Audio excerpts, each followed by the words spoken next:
In the mid-1900s, deep within the archives of the American Central Intelligence Agency, known worldwide as the CIA, lay hidden a classified document which mentions a country whose name has become but a myth. The mere mention of Tartaria invites a kaleidoscope of perspectives. Some theorists suggest a civilization harnessing free energy, a secret guarded by the hands of power. A realm where ancient Tartarians harness boundless energy, concealed from the world for generations. Yet skepticism still echoes. Free energy from a lost civilization, a fantastical conspiracy, or a concealed truth? For some, Tartaria remains elusive, a phantom civilization absent from historical records. But what if Tartaria transcends myth? Some propose it as the medieval name for the Mongol Empire, a reinterpretation that adds a new layer to our understanding of a bygone era, challenging the annals of history and accepted academia. However, one thing can be certain. Tartaria was clearly mentioned in this CIA document. This document, titled National Cultural Development Under Communism, was first published in June of 1957 and was immediately classified. It was approved for release on the 24th of August, 1999. It starts with a proclamation issued on the 7th of December 1917 by the Bolsheviks. It reads, "Muslims of Russia, Tartars of the Volga and the Crimea, Kyrgyz and Sarts of Siberia and Turkestan, Turks and Tatars of Transcaucasia, Chechens and mountain peoples of the Caucasus, and all you whose mosques and prayer houses have been destroyed, whose beliefs and customs have been trampled upon by the Tsars and the oppressors of Russia. Henceforth, your beliefs and customs, your national and cultural institutions are forever free and inviolate. Organize your national life in complete freedom.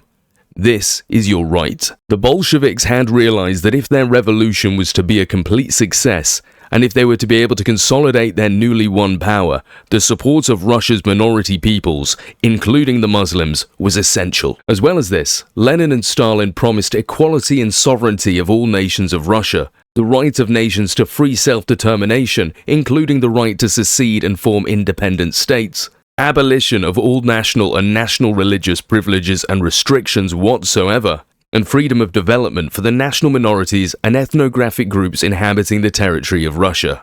Unfortunately, for the many peoples of Russia, they had no idea just how little the Bolshevik promises actually meant. This document further alludes to the many ways in which the communists then suppressed the Muslims and other minorities and minority religious groups within Russia. The history of the communists during the 40 years they have been in power in the Soviet Union shows that self-determination has not been the only subject on which they've betrayed both their promises and their alleged doctrine. In the Muslim regions of Russia, Islam was the hearthstone around which the life of its devotees revolved, or rather, did revolve, until the communists violated their promises and made it impossible for Muslims to perform their religious duties. As we've seen, the November 1917 proclamation promised Muslims that they would be free to continue in practice of their faith. A decree on the separation of church from state issued on the 5th of February 1918 declared in Article 3 that every citizen may profess any religion or none. In Article 5 that free practice of religious rites is guaranteed, and in Article 9 that citizens may teach and study religion privately. Once the communists had consolidated their power, they began to reveal their true nature, to violate their earlier promises, and to take repressive acts. Lands belonging to mosques were confiscated by a decree in 1918. Muslim religious brotherhoods were outlawed during the period 1921 to 1922, and a campaign was launched to ridicule Islam and to undermine the influence of the spiritual leaders of the Muslim people. In 1929, measures were enacted that made the active religious life of Islamic worshippers virtually impossible. Islamic leadership was eliminated by the arrest and deportation, if not liquidation, of almost all persons enjoying any religious status. Nearly all village and most city mosques were closed.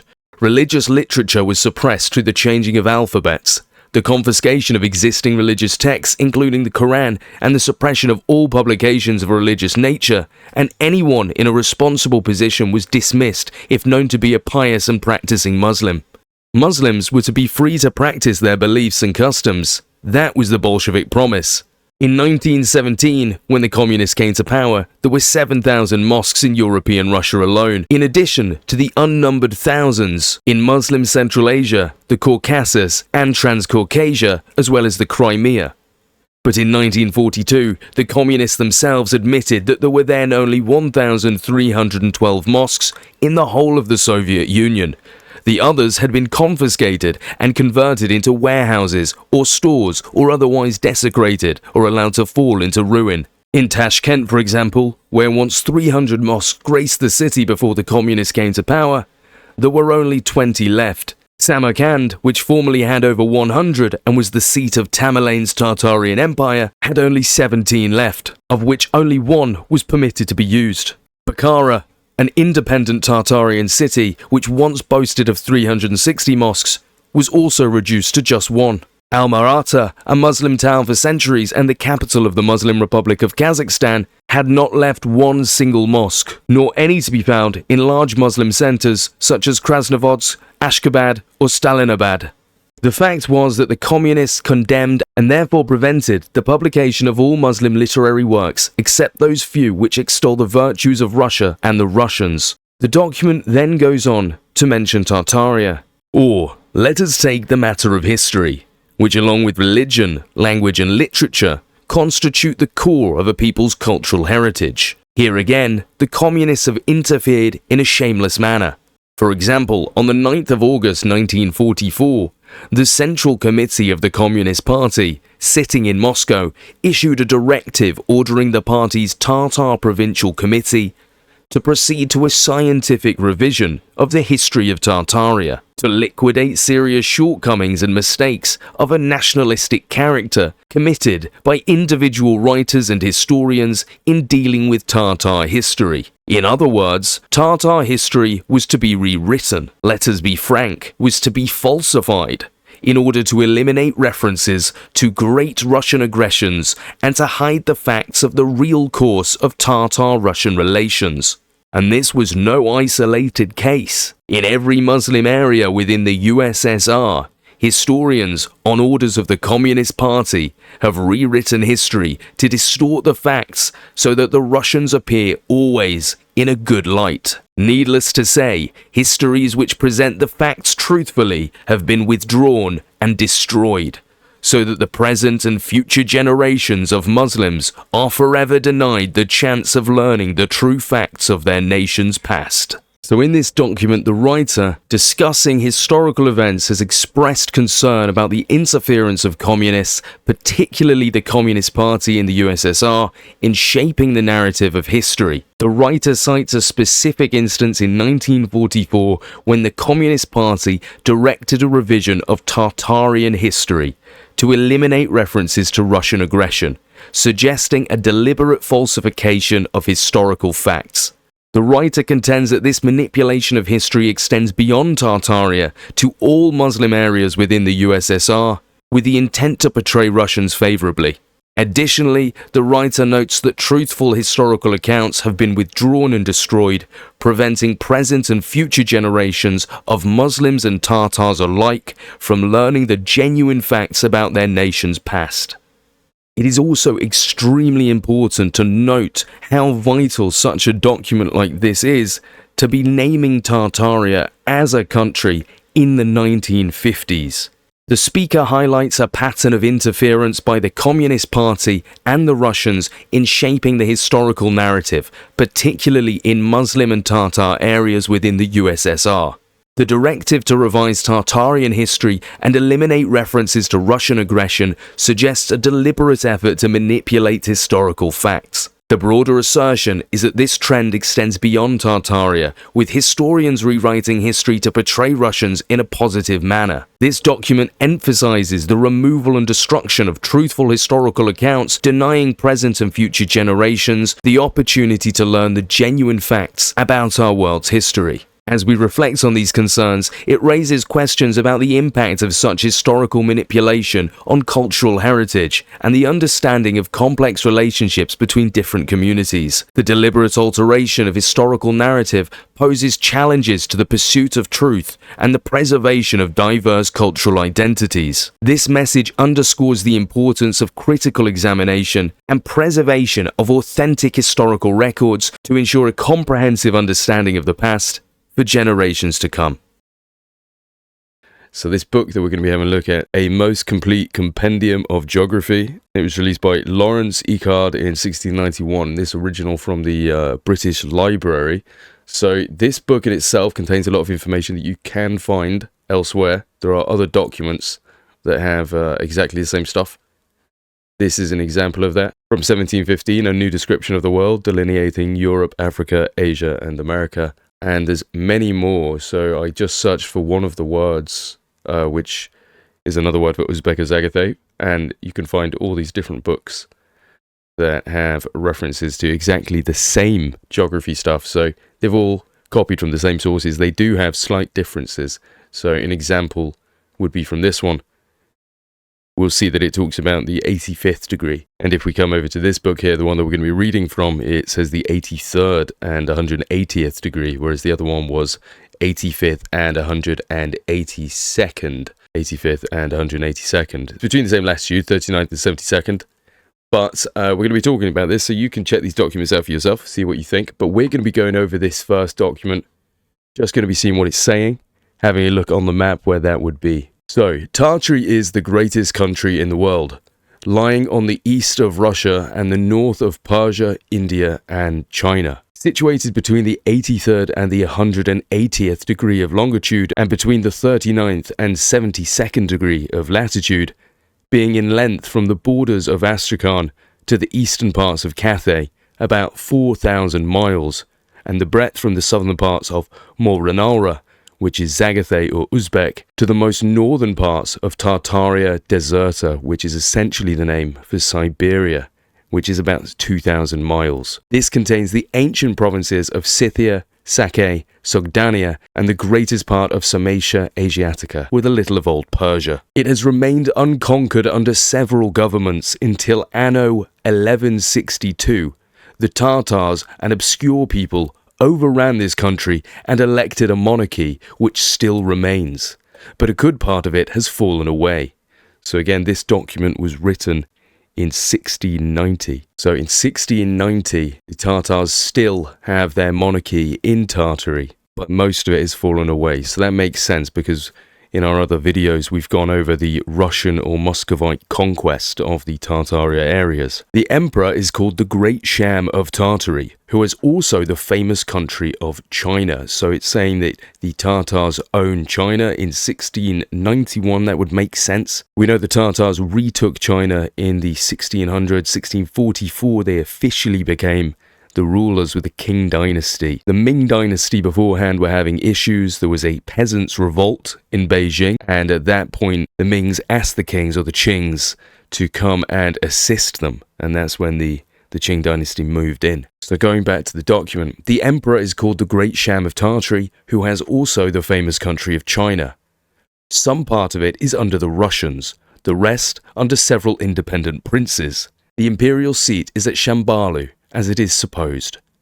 So this is important because Cambalu, we're going to have a look as a lot of references to it being Peking, but it's not Peking, it's a different city. We'll see some references for that just to prove that point.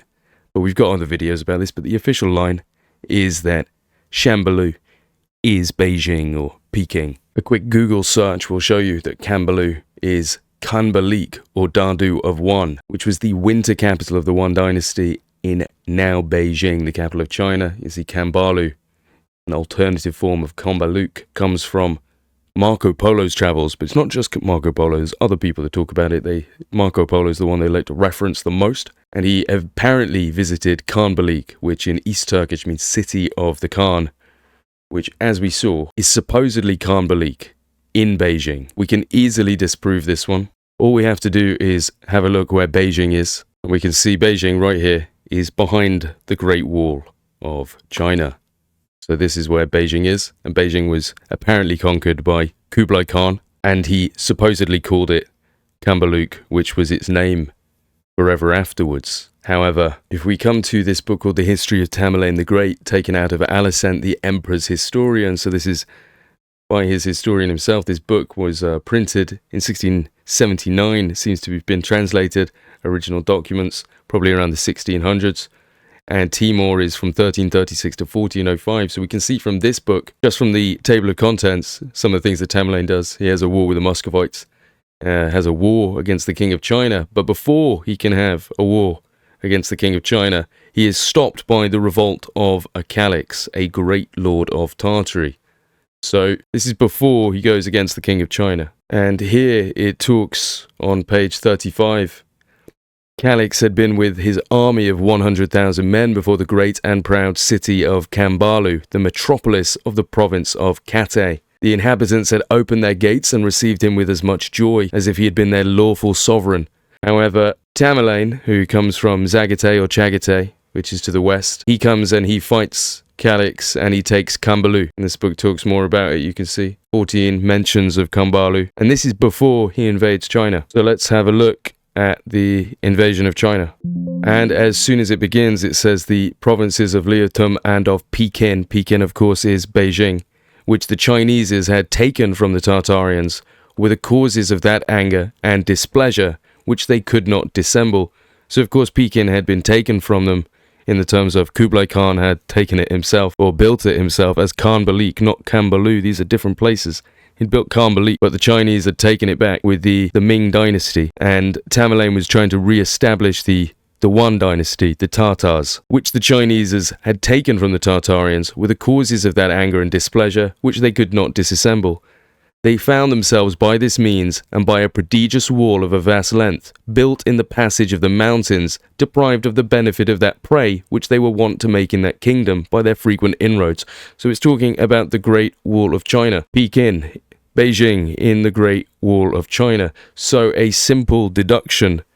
How did Tamerlane manage to capture Cumbalich or Cambalu from Cumbalich to then move south across the wall to then capture Cambalu again? If it's Pekin, if it's Beijing, if this is right, if the claims that Wikipedia made, or the official narrative makes, an example is here. You can see that from the travels of Marco Polo on this Khan Academy, when they quote this point, in this city of Cambalu, another spelling for Cumbalich. You'll find this in all the old books as well. They've not the originals, obviously, but in the more recent translations, it'll say down below, Cambalu is just Cumbalich. It just means Beijing. So if we come to the third chapter, the one before this, where it talks about Cumbalich, you can see there are two mentions of a wall. However, those mentions of the wall, when Tamerlane had privately made mentions for preparations for an expedition that he'd promised his uncle, the uncle being the emperor, he had promised this expedition. So basically, Tamerlane says to his uncle that he's going to go and attack China. The king of this large country, who is named the offspring of the sun, expected no such matter.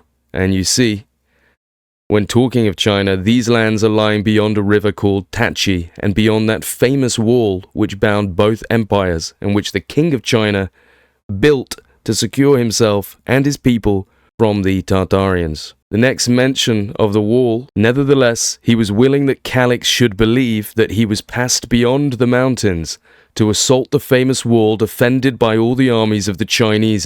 So it's saying Tamerlane wanted Cumbalich to believe that he was already beyond the mountains and he was attacking the Chinese at the wall. So he's talking about the Chinese at the wall, right here. If Cumbalich was at Cambalu, which is the metropolis of the province of Cathay, if Cumbalich is at Cambalu, how the hell is Cambalu also Peking? Because Tamerlane hasn't even gone there yet, and they talk about the wall. The only mentions of the wall, it's pretty easy to understand, so I hope I've explained it decently well, but just have a look. If this is Beijing, alright, and we're somewhere outside Beijing, and they're telling us that Beijing is Cambalu, it's the same place. So this Tartarian king is apparently living in Beijing, in exactly the same place as the Emperor of China. No problems, they're not arguing or anything. They apparently both live in the same city and don't understand it. So Tamerlane wants to cross this wall to take over Beijing. And on the way to take over Beijing, somebody revolts. Now, history is trying to tell us that Beijing and Cambalu are the same place. So Cumbalich and Cambalu are the same place. That's what they're trying to say. So, with that in mind, Tamerlane is on his way to attack Beijing when he gets a revolt. He gets word that Calix has revolted and has taken Cambalu. So, isn't that Beijing? So surely he's just heard that Calix has taken Cambalu. So he then goes and he goes, right, we're not attacking Beijing anymore. We're going to go and attack Cambalu, which is Beijing apparently. So then he goes and attacks Cambalu, beats Calix at Cambalu, which is Beijing, and then he leaves Beijing going, good job lads, now let's go attack Beijing.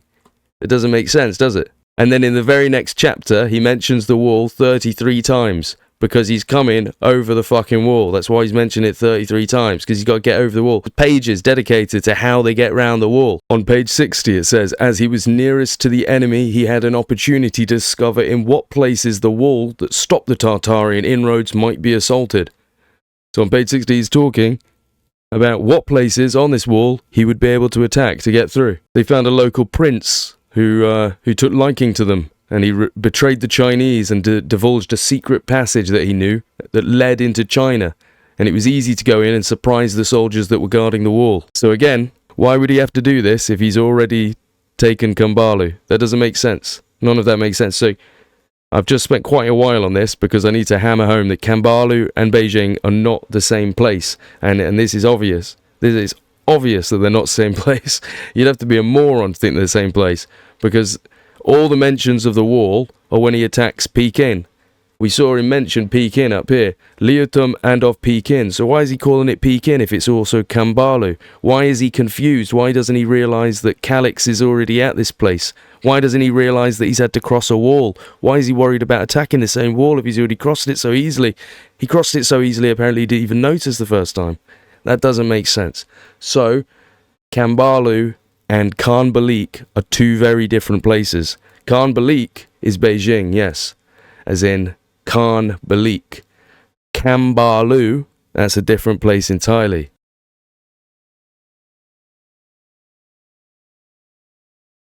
On page 108, all things having been thus ordered, the army took the way to Cambalu, but before they began to march, the prince sent to the emperor, his uncle, to inform him of his happy successes and return. So he's returning to Cambalu. The army in their return homewards carried with them all their sick people, and after 2 days' march, they met with the new recruits that were coming to assist them.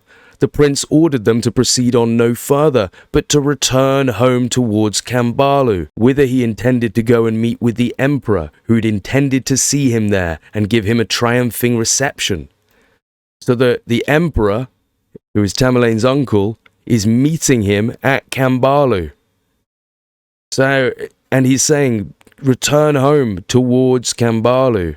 Go back, go to Cambalu. Don't worry, we're leaving China. We're going home. We're going to go see the emperor in Cambalu. So again, how can Cambalu and Pekin be the same place? They're not. That's where history's lying. They've made a very big effort. I don't know who exactly, whether it was the Chinese, whether it was the Jesuits, the Russians, but they've made a very big effort to lie about the location of Cambalu, because it was definitely north of the Wall of China. Because if it was south of the Wall of China, then it wouldn't make sense. If Cambalu was south of the Wall of China, then Tamerlane never would have had to bother with getting over the wall. All of this stuff about the wall would be nonsense. It just wouldn't make sense. And there's many references to China being behind the wall to defend against the Tartarians. So why would Tartarians be behind the wall? None of that makes sense. So the document provided us some information, the 83rd to 180th degree longitude, 39 to 72 lat, and also 4,000, 2,000 miles going up and down. So we're going to have a look at that on Google Maps just to plot that for you. So we get this box if we tap up the coordinates. As you can see here, this is, one of the coordinates there. The reason that's out in the ocean is because, obviously, north to south, they're trying to get every bit in. But they did a very good job when you consider 1690. They got this is the top one here. That will be the one in the ocean. This one here, down in the middle of the desert. And obviously it goes all the way up to the northern border. So these are the coordinates that were given in that book. And this is the area that it says is Tartary. It says that it's on the east of Russia. So obviously Russia over here, but this is where it does get a little bit confusing because Russia was owning big chunks of this at this point, and they were moving in this way. And as well, by 1690, the Russians had conquered all the way up to here. So 1690, the Russians had actually conquered all of this. So Tartaria and its exact location around about the time of this document is very debatable, because in 1689 we had the Treaty of Nechinsk, which saw Russia take all the land up to this border here, which was the Amur River, and they got everything on this side. And the Tartars, the Qing dynasty, they were in here. So that gives us more evidence that Cambalu was probably somewhere around here in the Manchuria area, or possibly around here somewhere, but definitely around here. Now, if we take the 4,000 miles it gave from Astrakhan, because Astrakhan was part of the Tartarian area, so this is Tartaria Minor in Ukraine. This is the original Tartarian areas around Kazan, because this is actually where you'll find the Republic of Tatarstan, also known as Tartaria, right there. It's trying to take us over to the one in Romania. Yeah, that's another thing with the Tartarian tablets. Look at that another day. But you've got the Republic of Tatarstan. This area was officially known as Tartaria, without the R, the Tartaria. So from Astrakhan all the way up to the borders of Cathay, which is here, and we'll discuss Cathay as well briefly. Cathay is another thing that's been twisted. So Cathay, they'll tell you, is North China, and the Mangi is South China. So as Wikipedia will tell us, Cathay is a historical name for China that was used in Europe. During the early modern period, the term Cathay initially evolved as a term referring to what is now northern China, completely separate and distinct from China, which was a reference to southern China. So they try and say that it's North China and South China, but it's a little bit more than that. The Cathay region is the area beyond the Great Wall, so it's the area north of the Great Wall. Everywhere south of the Great Wall is the Mangi. They're the Chinese. So, and well, there's a debate on Mangi becoming Manchurians. So there is that. But Mangi is the south of the wall, and Cathay is north. We'll have a look at some of the pictures, and you'll see. This one's interesting, by the way. I won't talk about it, but it's got Antichrist and Gog Magog here. It's flipped upside down, so this is north. But we'll have a look, for example, on... Well, this map is a 1570 map. It's not a great one. China's down here. Cathay is here. So it's a little bit... That will be more north, because obviously follow the curvature that is added on. So from China, that is actually north. Then you can see on this map, you've got a similar thing. This says Mangi down here, and the Cathay region up here. So we'll find one with a wall, because the wall is... Here we go. So that we can see up here, China is listed as China, and this is the Great Wall here following the mountains, and Cathay is north of the Great Wall. Now this is important because we have Peking down south of the Great Wall. So Peking is right here, and up here is actually where we have Cambalu. So it's quite hard to see, but that's Cambalu up there. Poor image. I could get a better one up. I probably should do. Go on, just for you. There we go. So got a better quality version, and you can see the Great Wall right here. So actually this one looks a little bit different. But yeah, so you've got the Great Wall right here. Peking would obviously be down here. And on the north of the Great Wall is where you'll find Cambalu and Cambalu River and stuff like that. I don't care. Thank you. Right, Cambalu would be there. It's definitely north of the Great Wall. And of course, that's how it describes it, because Tamerlane, he goes to Cathay, where Cambalu is in Cathay, and then he has to go to China, and he has to jump the wall. So evidently, Cambalu is north of the wall. Now, back to the document. It says it has remained unconquered under several governments until 1162. So we did read that. The imperial seat is at Shambalu. So yes, of course. Is this talking about Cumbalich in Beijing, or is it talking about somewhere north of the wall in Cathay? That's for you to decide, but hopefully I've convinced you. The inhabitants are Mahometans, pagans, some Christians of the Nestorian sect, and it also talks about the language. So the language is the Tartarian language, very boisterous and clamorous, almost the same with the Turkish, having some mixture of Persian and Scythian words. In some places they use the Persian tongue. Now that talks about their chief commodities, what they sell, and it also breaks up Tartaria into 5 great parts. Tartaria Deserta, which is the most western province bordering on Russia, and it's divided into the Kalmuki butchers or the Olgarians, the Chazag or the Kashgars, and the Karakathays or the Shamshalites. And the 2 main cities or the capital cities are Sharkan and Cumbalich.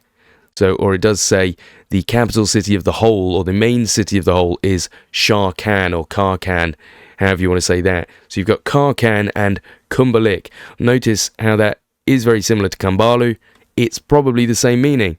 Cumbalich, Khanbalik, city of the Sham or city of the Khan. So it does seem that this name is something that moves around as well. Because obviously if you've just set up a new kingdom and you build a new city, you say, this is my city. The city of me. City of the Sham. So Cumbalich, Khanbalik, Cambalu. So yeah, the second part is Uzbek or Zagathay on the south of Tartaria Deserta. It's about 1,200 miles long, and it contains the old provinces of Sake, Sogdania, and parts of Scythia and Old Persia. So this is the bit that, as we know, was called Independent Tartary for a while, until the Russians finally invaded that. The capital cities are Samarkand, which is where Tamerlane is supposedly from, Bukhara, and Istigius, which I've never heard of that one. It's probably got a different name, which I have heard of. There's also the provinces of Belch, Alfoid, or Alsoid, Khwarazm, Al-Shah, and Targana. The third part of Tartaria is Turkestan, which is part of ancient Scythia, and it's on the east of Zagathay, about 1,400 miles long. The capital cities or capital towns are Tibet, Kaskar, and Khotan. It contains many kingdoms as Kaskar, Chialis or Turfan, Chiatium, Khotam, Tibet, Kamul, Lop, Tainsu, Kindu, and others. The Lop, of course, can be located today, the Lop Desert, so there would have been the Kingdom of Lop in the Lop Desert, so that does give you an idea that these are the right places. Turkestan on the east of independent Tartary. Tartaria Deserta, as it's known, is north of that. So it's very interesting that they call that the desert, considering I would argue that the Lop is the desert, but...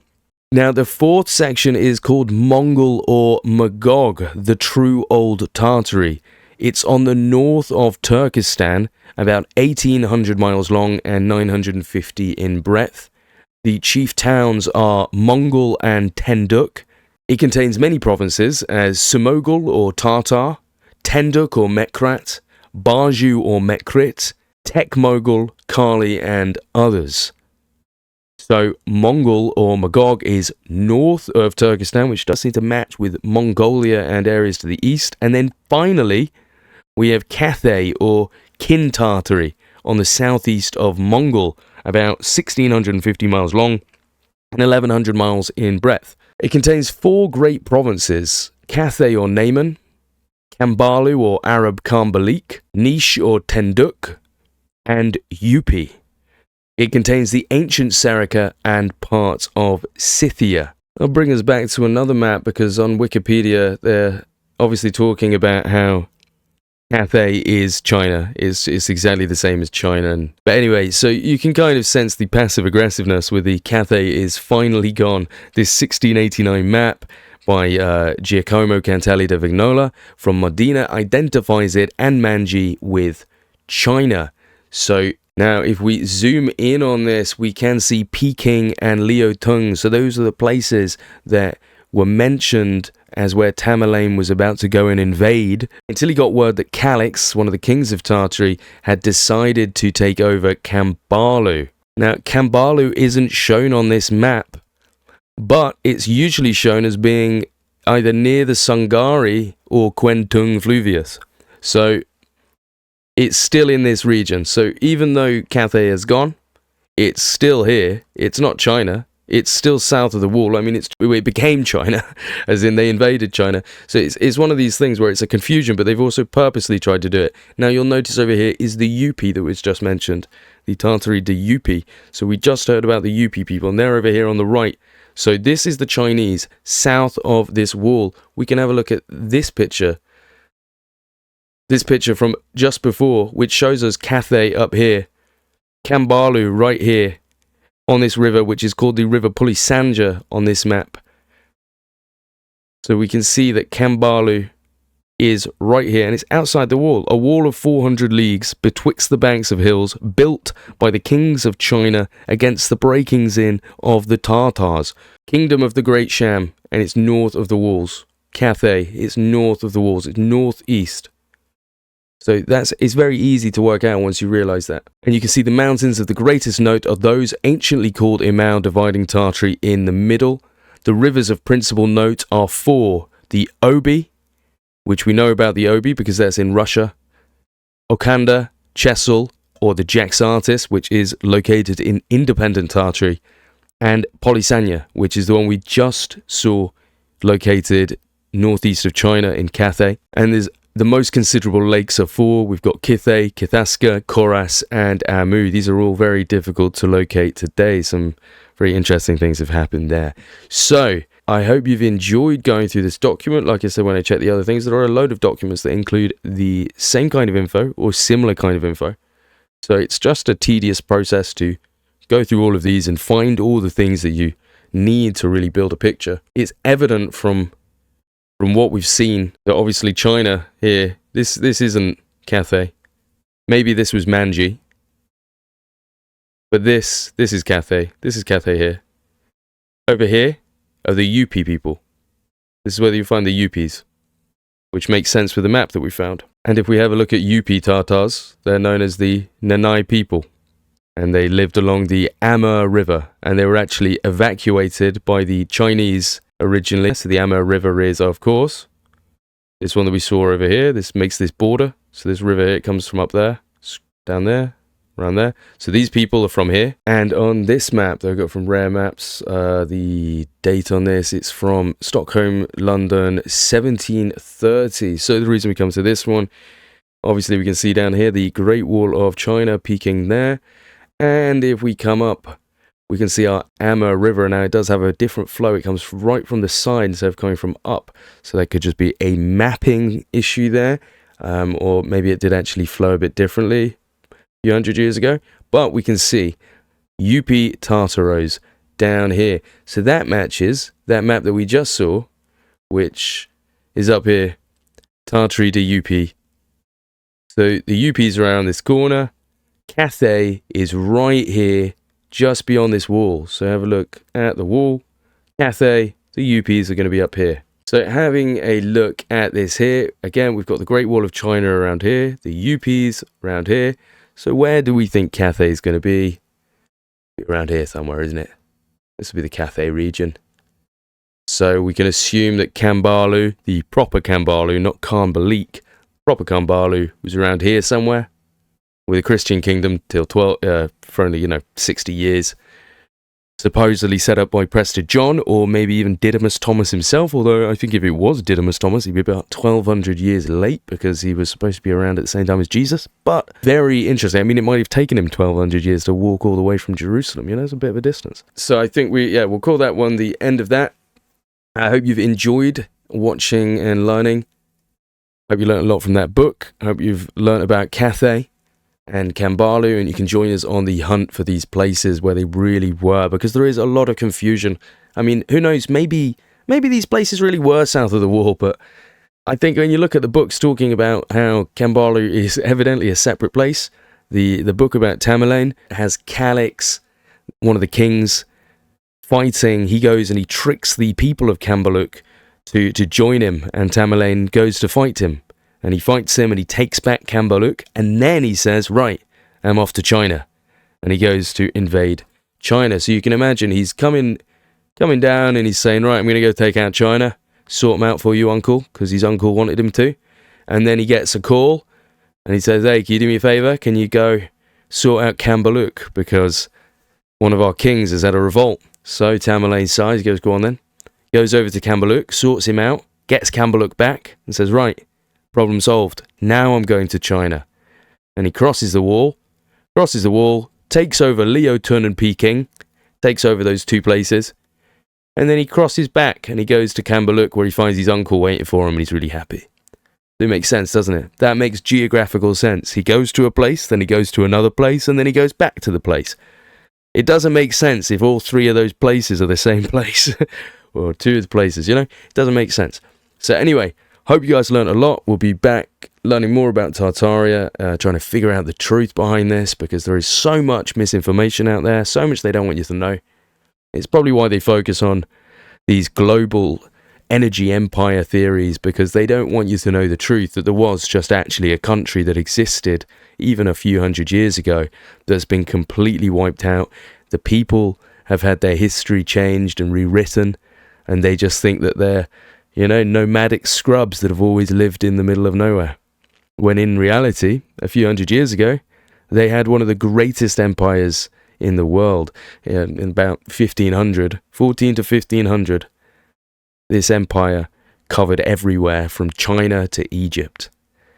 So, you know, big swathes of Europe fell as well. So, you know, the Golden Horde's invasions into Europe. You're looking at an empire that went all the way from there down to here. There are notes that some of the Khans took over Egypt. Tamerlane supposedly did it. Another one supposedly did it. They took over these sections. The Indian Empire, the Mongols, which were actually remnants of Tamerlane's empire. They took all these sections. They beat the Muscovites back. They put Dmitry Donskoy in power up in Moscow. So they controlled the whole thing. Essentially, half the world was under Tartarian control. And when we say that, there was still loads of different kings, because, you know, you still need kings to run your country. You don't go in killing everyone. You go in, you take over the place, and you say, right, I've beat you in battle, now you pay me money every year. So that's essentially what was going on. It was just one giant empire, and they were always having revolts, you know. It wasn't peaceful. If you're over here fighting a battle, you can bet that a city over here was having a revolt. Maybe there was a king around here that decided to unify a few tribes and attack somewhere. Maybe they were feeling a bit oppressed. Maybe they didn't like their treatment. So it was just like any other empire. There was people all the time trying to usurp, trying to take over. Sometimes the empire fell to pieces and didn't really have a grand emperor collecting money from everyone. Sometimes battles would happen and everyone would go, I'm not paying anymore. And then the emperor can't do anything about it. So more places say, well, I'm not going to pay either. And then within 50 years, nobody's paying anything. And then they'll get a reunification where someone like Genghis Khan comes along and he says, right, I'm sorting this shit out. And he goes around and beats everyone and starts collecting money again. Rinse and repeat. So that's basically what's happened. And then they lost out to Russia. They lost out to Russia in the 15 to 1700s. And eventually, they were trapped in China and independent Tartary. And they were slowly beaten in the independent Tartary wars around here by Russia. And they were slowly beaten by the British, the French, and the Russians with the Opium Wars. So this kingdom went from controlling everything in about 1500, 1530 maybe, controlling essentially everything, to being wiped out by about the 1900s. When it comes to Tartaria, this is definitely the most difficult place to find information about. If you look on YouTube or other blogs and forums, stolen history, I think most people will probably focus on the idea of buildings in America being older than they seem. Settlements and cities growing to have huge populations much faster than they should have done. Some people even suggest that things like the railroads were actually dug out instead of built, things like this. We're not going to be touching on any of that stuff. As you know, on this channel, we try to focus on what we can find in the historical data. We don't really try to touch too much on speculation or things that we can't find evidence for. Doesn't mean it didn't happen. Doesn't mean it did happen. It's just not what we do here. We don't do that here. We look for things that we can actually find evidence for, and then we talk about that. If you want to speculate on what might have happened as a result, or the consequences, then that's up to you. But we talk about what we can find.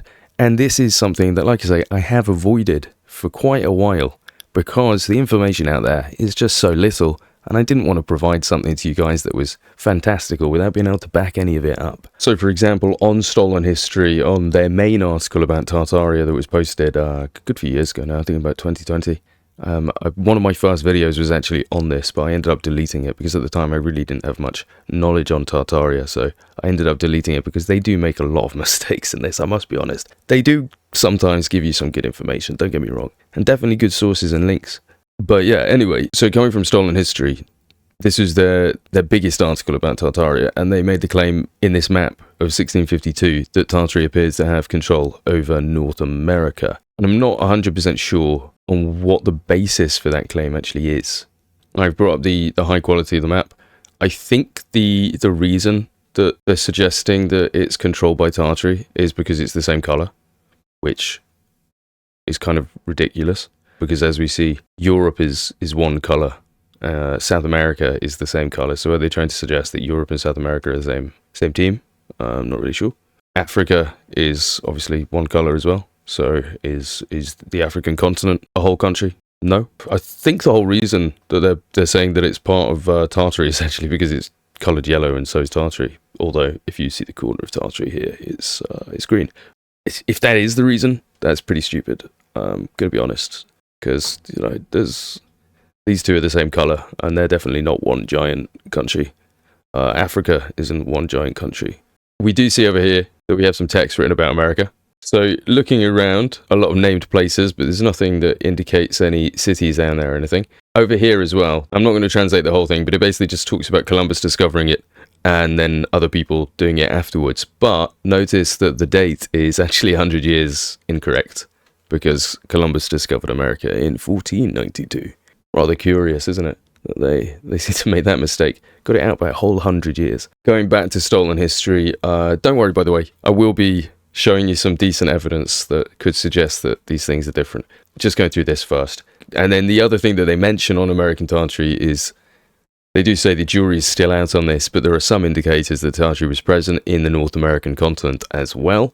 There obviously are no official historical accounts, but some bits and pieces of info suggest just that. You know, it goes against what they said before about that map seemingly showing the whole of North America being under Tartarian control, because it's just kind of ridiculous. But we're going to talk about the reality of it, because that's a bit of a nutcase claim, but we're going to talk about the reality. So the main things that they go off is this person that you may or may not have heard of called King Tartarrax. And then there's also this map here, and it provides this source here from this book for the text. I wanted to see the map, because the map and the text are separate. He's just stuck the text over and he hasn't provided a source of the map. So what we'll do is we'll have a look at that text itself. And this book is by Josiah Priest from 1834. It's called American Antiquities and Discoveries in the West, so you can check that out for yourself. And they've got a whole chapter here, The Voyages and Shipping of the Mongol Tartars and Settlements on the Western Coast of America. But what we're actually going to do is we're going to come back to this book shortly, because there's something else that connects with it that I want to bring up first, because this goes into detail on that. So first we're going to have a look at a map. And whilst it's not quite the same, we can see with this one that we're trying to find that's got pink on this side, the green here and the yellow down here, and Hispania Nova. It's a similar thing. Hispania Nova here, you can see this area here. So maybe it is trying to suggest that this area is its own region. I think they're trying to suggest that this is Tartaria, and then obviously the Spanish come down here and the Europeans have come over from this side. So I think that's what they're trying to suggest, is that this is Tartarian. This map as well has a very similar thing going on about it. Once again, 1492, so they've got it correct on this map. But you can see that they've got this place called Quivira, which is connected to Tartarax, which we're going to talk about shortly. But yeah, it is, again, similar thing. Hispania Nova, this side here where we think the Europeans are coming, and then this, which is what they're suggesting, is the Tartarian sections. So it definitely wasn't control over the whole North American region. I think, if anything, it will have been the West Coast. It is actually important to remember that the main migrations of Native Americans are actually from Asia. The thing is, though, the official history will tell you, looking at this haplogroup map here, that they came over 10,000 years ago, 20,000 years ago, 30,000 years ago. I think the most recent ones they'll say is about 4,000 or 5,000 years ago. But anything after that, they say it didn't happen, which is curious. Why were people able to cross these oceans 5,000 years ago, but they weren't able to do it 1,000 years ago? The original idea behind it is the frozen land bridge theory, that they were able to cross over the Bering Strait and then move south from there. Then you've also got them sailing around these islands up to Kamchatka and then going across that way. But that also can fit in with the land bridge theory because of the lower water levels are 150 meters lower at one point. But then we have this one down here, which is evidently a water crossing, and they admit that 5,000 years ago people did cross over to America on boats. So King Tartarrax essentially comes from this story to do with our Spanish adventurers that were looking for gold. This man here, Francisco Vasquez de Coronado, and essentially what it was having a look for the 7 cities of Cibola, the 7 cities here. And the 7 cities corresponded to El Dorado, Paititi, City of the Caesars, Lake Parima, Manoa, Antillia, and Quivira. Today it's located around the Arkansas River in central Kansas, that's what they say anyway, and it was not a city of gold, and it was just a community of Wichita people. That's the official thing. So where do the stories come from? Well, from one of the historians, one of the expeditions, it says, in the year 1530, Nuno de Guzman, who was president of New Spain, had in his possession an Indian, one of the natives of the valley of Oxapar, who was called Tejo by the Spaniards. This Indian said he was the son of a trader who was dead, but that when he was a little boy, his father had gone into the back country with fine feathers to trade for ornaments, and that when he came back, he brought a large amount of gold and silver, of which there is a good deal in that country. He went with him once or twice, and saw some very large villages, which he compared to Mexico and its environment. He had seen 7 very large towns which had their streets of silver workers. And there were also reports given by 4 shipwrecked survivors of the failed Narvaez expedition, which included this fellow here, another Spanish explorer, as well as a Moorish slave named Esteban Dorantes. And when they returned to New Spain, the adventurers said that they had heard stories from the natives about cities with great and limitless riches. So when we talk about the lost cities of gold, this is definitely connected. And of course, the official history is that when Coronado and his other adventurers arrived at Cibola in 1540, they couldn't find any gold, and it turned out all the stories had been made up. See, from this map here of the Coronado expedition, we can see where he supposedly went and where he found out that it was all nonsense. The forum also provides a load of other pictures that show Quivira and its different locations that we're just going to have a quick peek at. This one here showing it on this corner. Here again, it reminds us that 1492 Christopher Columbus discovered America. Some of these are pretty bad quality, but again, it's over on this left-hand side. You can see they did believe it to be somewhere called the Anian Strait, so that's what they called the Bering Strait before, and they believed it was a lot more south than it actually is. But interestingly, which kind of goes against this this whole notion, if you read this here, it says the indigenous of this region, after the manner of the Tartars, live in tents, having no cities. One more showing Quivira on the left, 1492 again, so it is quite interesting that that one thought it was 1592. I should probably let it go, but another one here, and again, this one says a similar thing in the corner. Hear the people in groups through the plains, in company in that way, in tents, after the manner of the Tartars, and they lead a rustic life. So, pretty poor English there, but basically the people here, they live in groups, and just like the Tartars, they live in tents and lead a nomadic lifestyle, is what they're trying to suggest. And this one again, this one making it appear much more like Alaska or something, in my opinion. Looking, circle of Antarctica up here, looking way further north, because people hypothesized that it was down near California, possibly. And then, of course, looking inland, but Quivira definitely looking like it's on the coast. So that journey that they took, the expedition inland, no wonder they didn't find it, because I would say this looks more like Northwest America, getting much further up towards Alaska, which would make sense because of the migratory route that they would have taken over the Bering Strait. And another final picture. So yeah, you can see up here, we've got China, Cathay, the Mongol areas, missing quite a bit of Siberia, and that's because they just couldn't get up there. Don't forget, the Russians didn't make it to the edge of Kamchatka till about 1690. It was only after 1690 that you're ever going to see a map showing Kamchatka properly. By the official history, anyway. Up to you if you want to believe that. We can see this text talking about Quivira, saying the many different lost cities like Atlantis, lost continent of Mu, Kublai Khan, Xanadu, and it's basically saying the 7 cities of Cibola and Quivira, they fall into the same category. It says it's a city born in the mind of Coronado's conquistadors through their greed for gold. The kingdoms of Quivira and Anian are located on maps of Western America, but they had no more existence in reality than Thor's Valhalla or the abode of the Olympian gods.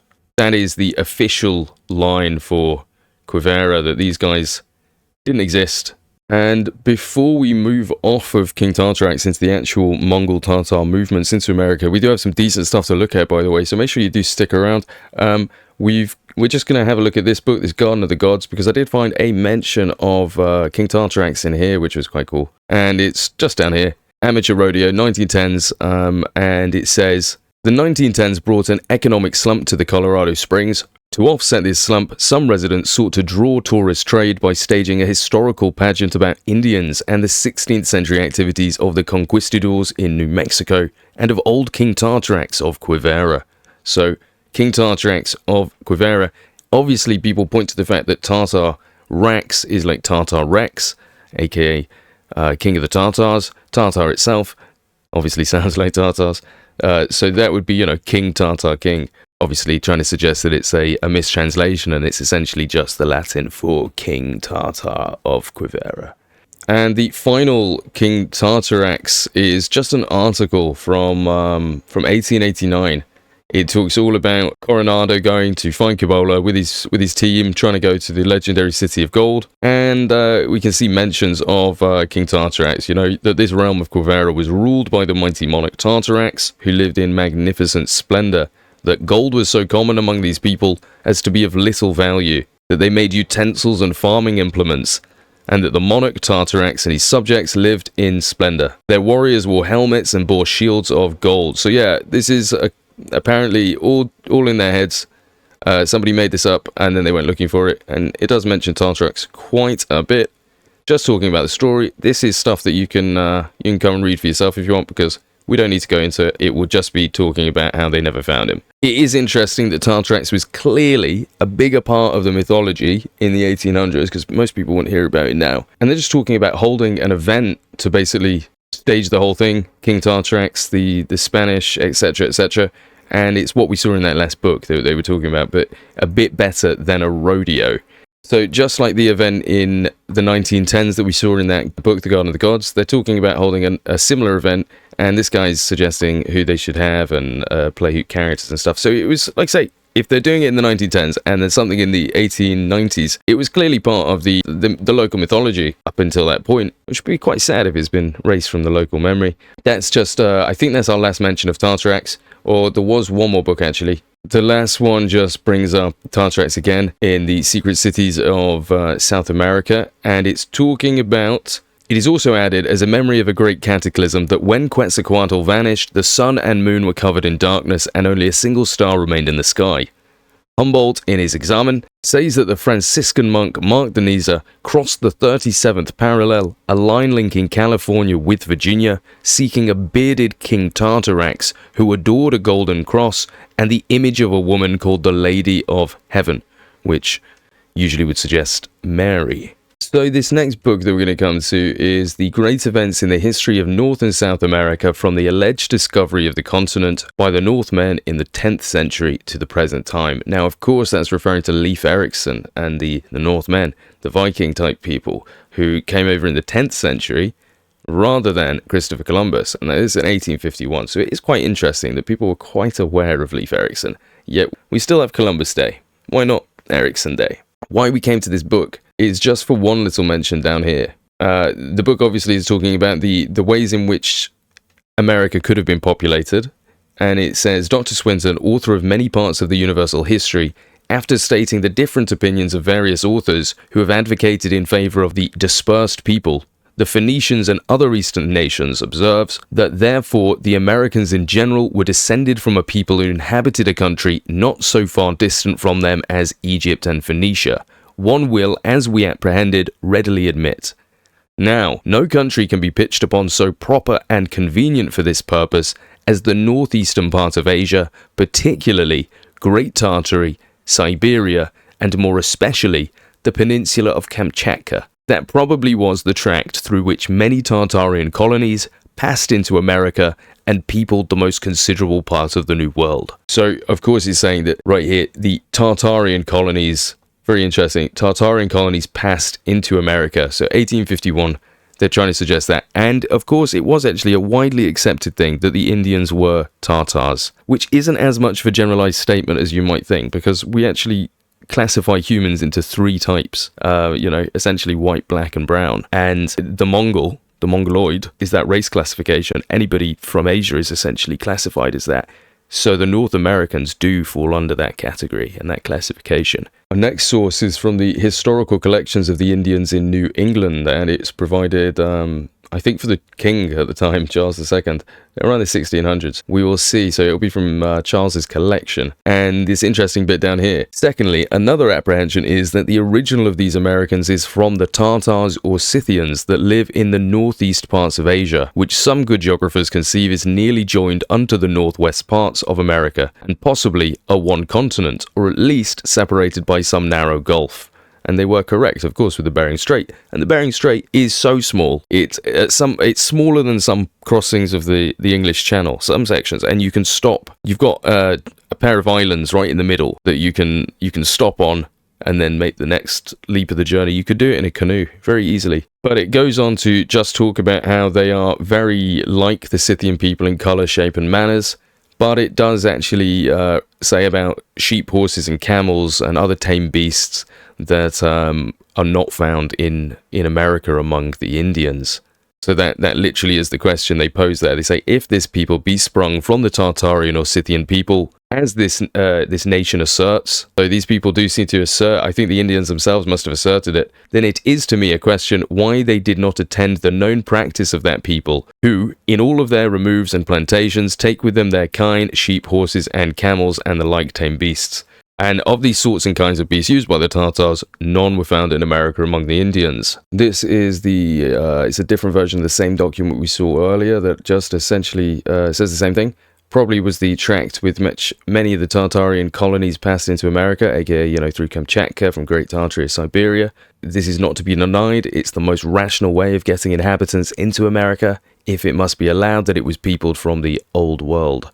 So they're saying if the America was peopled from our world, because America's the New World, the Old World, then they must have come through there because it's the shortest distance, and that just makes sense. Another one going from about 1820, so yeah, it's the American Indian Origin Theories as of 1820 by Samuel Mitchell. We'll see the paper covers new ground in showing that Professor Samuel Mitchell, formerly of Columbia College, had concluded that two main groups of people once dominated the Americas, the Tartars of Northern Asia and the Australasians of the Polynesian Islands. Furthermore, they fought one another for many years, culminating in great battles of extermination in what later became upstate New York. This New York theory has much in common with the Book of Mormon. The book then carries on to talk about a rumor of a Portuguese Jew that went around, and of Antonio Montesinos, who claimed that he had been led of God to discover a holy people, a tribe of ancient Jews, in the mountains of Nueva Granada in 1641, basing his claim on similarities of sacramental rites, customs, and languages between this group and those of ancient Jews. Many people of the day turned to the respected Rabbi Manasseh to confirm or reject him. Sensing this opportunity to advance the cause of his people, Manasseh ben Israel published in 1650 his famous Hope of Israel, in which he strongly argued in favor of the lost tribes in America, claiming that they had mingled with Tartaric or Asian tribes in ancient Scythia before coming to America. Presenting remarkably little hard or new evidence, he nevertheless capitalized upon the renewed controversy to show that God's ancient people, the Jews, had indeed been scattered and dispersed to the four quarters of the earth. Another man known as Antonio de la Calancha, writing in the early 17th century, also posited that the Indians had descended from the Tartars of Eastern Asia. Likewise, the great English observer Edward Brerewood advanced the Acoustan tradition, arguing for a Tartarian origination via Alaska, since most Indians frequented the west coasts of the Americas. Other men during the same period, such as David Zeisberger, John Heckelwelder, Caspar Wistar, Pierre de Ponco, and Benjamin Smith Barton, all argued for the Tartaric origin of the Indians, for the Bering Strait theory, and for a common original language. In 1795, Professor Samuel Mitchell of Columbia College returned to his lifelong interest in the origins of the Indians, and he began to formulate his threefold interpretation of American Indian origins and history. Number one, that the three races of Malays, Tartars, and Scandinavians contributed to make up the American population. That the Tartars eventually overwhelmed and destroyed the other two races over a fairly long period of time. And finally, that the final battles of extermination were fought in upstate western New York, not too far from the south of Lake Ontario. Mitchell began teaching college classes in 1816, saying that both North and South America had been formerly populated fundamentally by two great races, not only the Hyperborean or inhabitants of the north, but also the Australasian or inhabitants of the south, the former Tartars, and the latter Malays and Polynesians. So it's interesting to note that he is equating the northern people, the Tartars, with the Hyperboreans. His reason for claiming the North American Indians' ancestors were the Tartars were based on four factors: the similarity of their physical features, the affinity of their languages, the corresponding customs, and the kindred nature of American Indian dogs to those found in Siberia. Mitchell claims that all was going well with the Polynesian derivative of peoples until their confrontation with the encroaching Tartars. Colliding with both the Europeans and the more delicate race of Australasians, the Tartars overwhelmed and destroyed both peoples in a long series of terrible conflicts centered primarily in upstate New York. As China, Hindustan, Palestine, Greece, Italy, and the shores of Africa have been conquered by the swarms which preceded numberless times, so have Canada, the regions bordering on the Missouri, the lakes, the Mississippi, the Ohio, and the countries where New Spain and its intendancies now are, quite to Mexico, been subdued by hordes of savage adventurers from beyond the Arctic Circle. He went on to ask, what has become of these Australasians? And answered, they have probably been overcome by the more warlike and ferocious hordes that entered our hemisphere from the northeast of Asia. These Tartars of the higher latitudes have issued from the great hive of nations and desolated, in the course of their migrations, the southern tribes of America, as they have done to those of Asia and Europe. The greater part of the present American natives are the Tartar stock, the descendants of the hardy warriors who destroyed the weaker Malays that preceded them. Mitchell's work was accepted by Isaiah Priest, whose work we've actually seen in this video, The American Antiquities and Discoveries in the West, which was published in Albany, New York in 1833. Although providing for the inclusion of vestiges of the lost tribes in parts of ancient America via an ancient land bridge with Africa, Priest believes the Tartars, in Hun-like fashion, completely destroyed the more southerly people, who left behind some 3,000 burial mounds and fortifications in present-day Ohio, Indiana, and Illinois. The skeletons found in our mounds never belonged to a people like our Indians, he asserted. Their foreheads were low, cheekbones rather high. We think we ascertain the inhabitants to have been white, like the Europeans. Calling the more civilized people the Aries, he believed they were so exterminated by the Tartars or Scythians that but one member of the nation, a warrior, remained. That's quite interesting that they believe them to be white. The Welsh supposedly migrated as well to the New World in about 560 AD, supposedly, under Prince Madoc. So that would be quite interesting. And they moved to the Ohio regions, and there's lots of evidence of the Welsh there. So that is quite curious. Maybe the Tartars were the ones that killed the Welsh in America. King Arthur himself was said to have sailed to the New World, where he was then killed by an Indian, by a native. And if that's a Tartar, that's a bit of a spin on the story. But we won't go into that today. So the next mention of American Tartary is actually rather curious. It's talking about America. It's a British letter. It's a letter going back to Britain. It's talking about the colonies. And they're talking about the cause of resistance. And it says the other cause of resistance is the prodigious expansion of the back settlements. Many of the people in the back settlements are already little attached to particular situations. They've already topped the Appalachian Mountains. From thence they behold before them an immense plain. One vast, rich, level meadow, a square of 500 miles. Over this they would wander, without a possibility of restraint. And surely, sir, it is impossible for us to restrain them.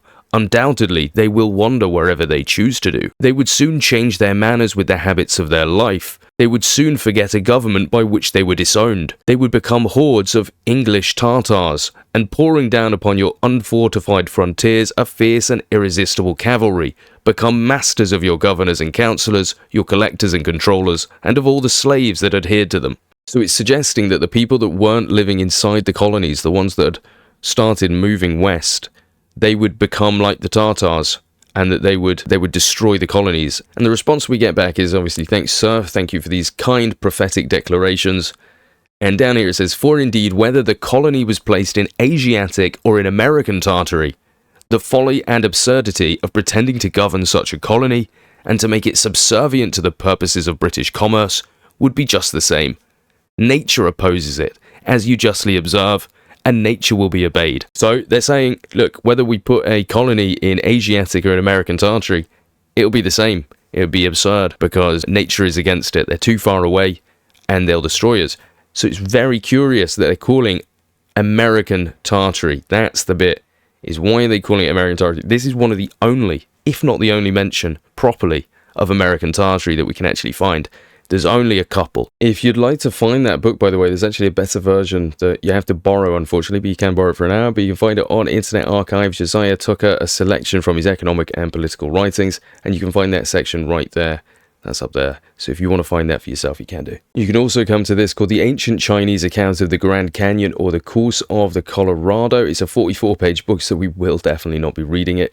But essentially, it goes into how the ancient Mexicans likened North America to a tree, a stupendous mulberry tree planted in the land known to us today as South America. The Chinese geographers or mythologists teach at a distance of 10,000 miles to the east, there is a land over 3,000 miles in width. Now, the land referred to as must be North America, and we know that North America reaches 3,000 miles in width from the Pacific to the Atlantic. And the Chinese accounts further call our eastern realm a Fusang, or mulberry. A mulberry land is there, say the Chinese. The mulberry land is here, say the Mexicans. Like the Mexicans, the Chinese sages declare that there is an enormous tree, the Fu, or helpful Sang tree, in the eastern mulberry land, 3,000 miles wide. As just remarked, the Chinese call their enormous tree a Sang, and the Mexicans call their tree a Beb, both terms standing for the mulberry. Observe in Figure 2, which is over here, and at Tehantepec, a little west of Yucatan, our continent narrows down to a width of 100 miles.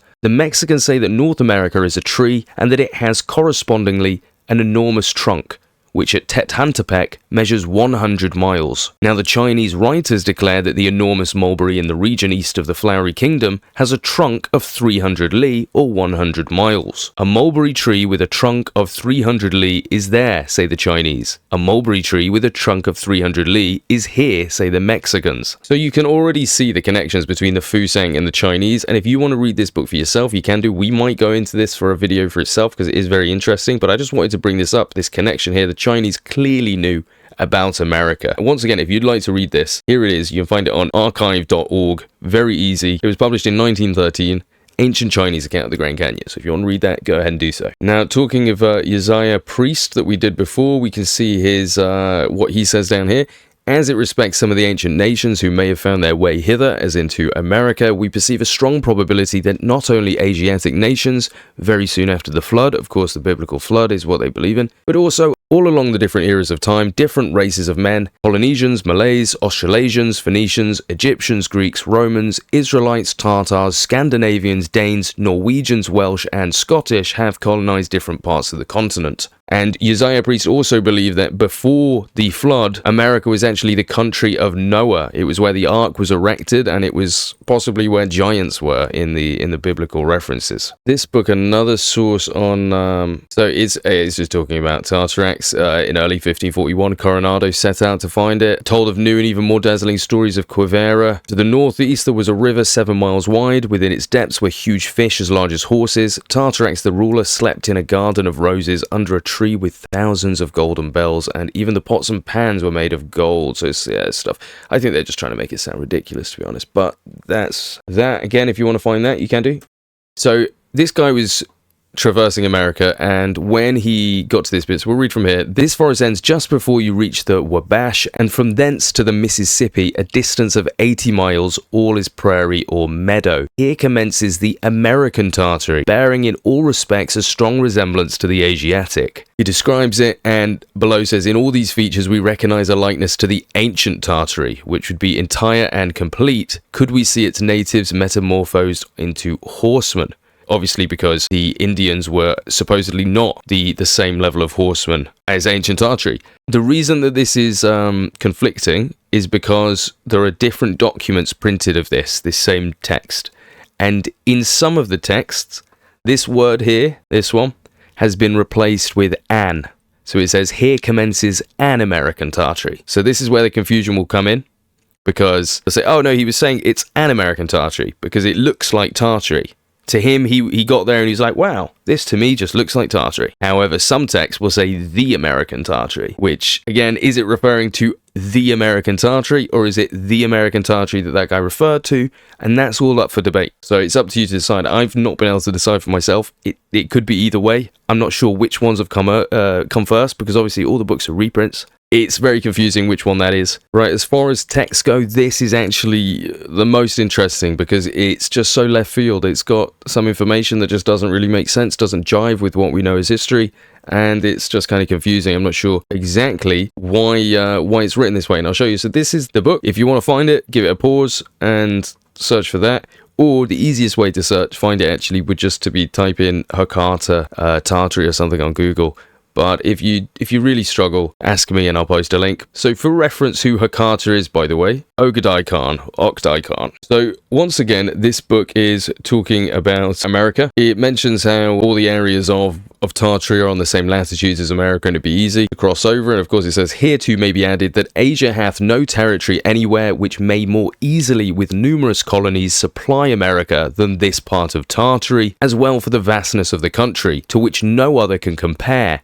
As for the increasing of the inhabitants, who do not admire that according to Michaelan Lithauer, there is scarce a city in Tartary that boasted less than 1,000 temples. So wow, according to this Michaelan bloke, there aren't many cities in Tartary that have less than 1,000 temples. And to see Kanguista, which is Genghis Khan, first king of Tartary, Genghis, first king of Tartary, about the year 1200, in arms, and his successor Hakata, following his father's bloody footsteps, whilst he prepared his sons with 3 vast armies. The eldest son, Jatshi, marched westward with 30,000 horse. Batu, drew with as great an army towards the north, and Toglade, being the youngest, fell into the Moors country above Egypt. Now this is where it gets really weird. Hakata himself marched victoriously into the North America, subdued great parts of the Persian kingdom, and beat the Turks, led by the general Goniata with a great army. In 1241. It's saying that Hakata marched into North America. I've been able to find no other references whatsoever for this, but it's saying he marched into North America. He's saying he subdued the greatest parts of the Persian kingdom and beat the Turks. I don't think it's necessarily saying that those took place in North America, even though it could seem that way. You know, just by the process of the chronological layout, you'd think that he's gone into North America, then he's subdued the Persian kingdom, and then he's beat the Turks. I don't think it's saying that. I think it's saying that he did those 3 things separately. However, what a very strange thing to say that he went into North America. It carries on as Jacob Placensis and Benedictus Sarmats, 2 monks sent by the Pope Innocent Hakata, witness.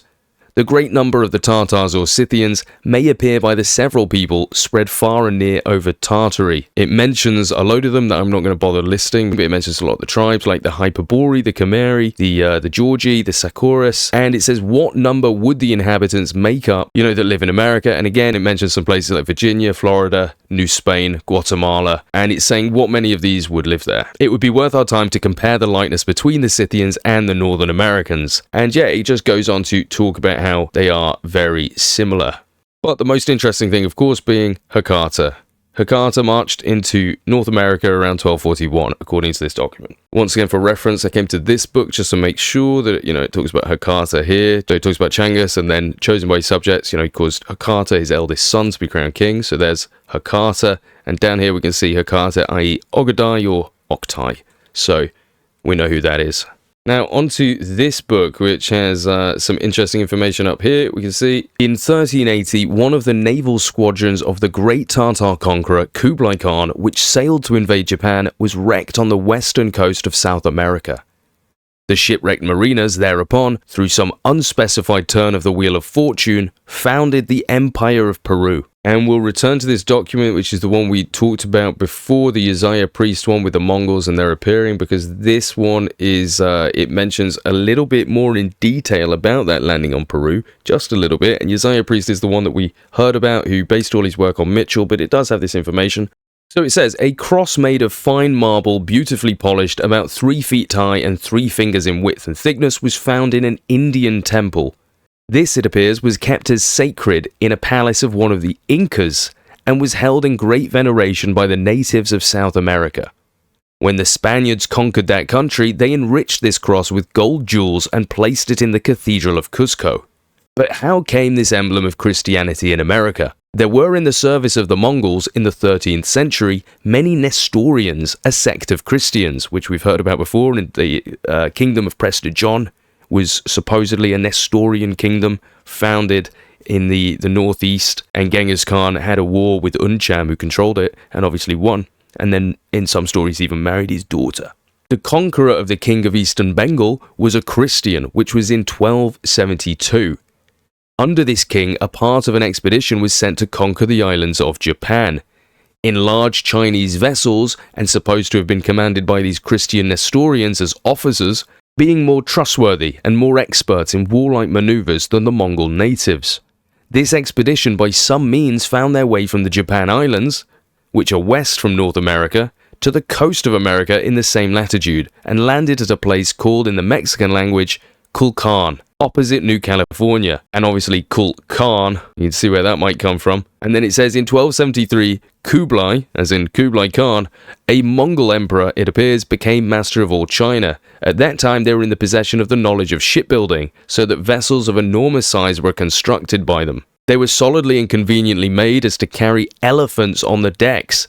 The Peruvians had a tradition that many ages before their conquest by the Spaniards, there landed on their coast at St. Helens Point vessels manned with giants, having no beard, and were taller from their knees downward than a man's head, and they had long hair, which hung loose upon their shoulders, and that their eyes were wide apart and very big in other parts of their bodies. This description is supposed to be a description of the elephants and the riders blended into one animal, as they did in later years when the Spaniards rode on horses. They took them at first to be one animal. There remains not a doubt that the Mongol Tartars found their way from China to the west of America in shipping.